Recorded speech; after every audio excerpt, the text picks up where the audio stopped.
Mga guys, good morning. Dito tayo ngayon, home service tayo.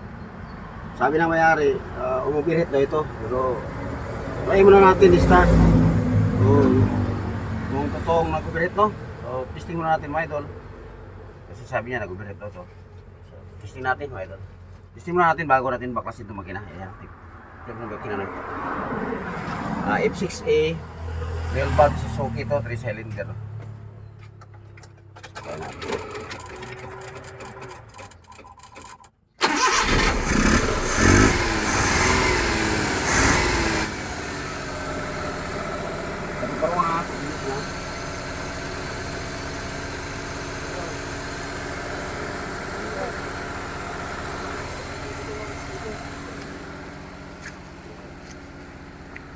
Teka, buksan natin itong radiator. Buksan natin sa radiator.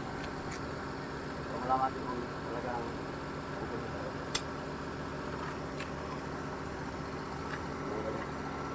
naka-andar pala mga idol. Pero kaliya.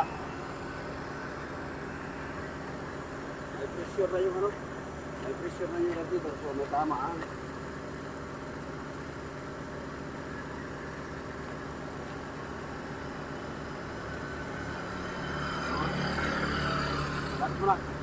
Lapit mo. Yan mga idol. Yan, kumukulo. So, may pressure na pong gasket natin, no? Takpan ko, Yan, no? Bumubula.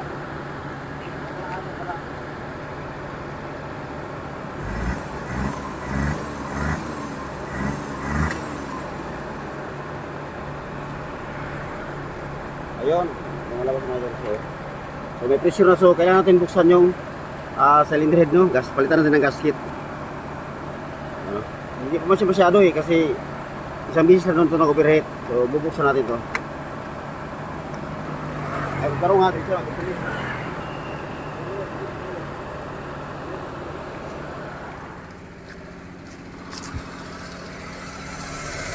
Parang nga, continue sila.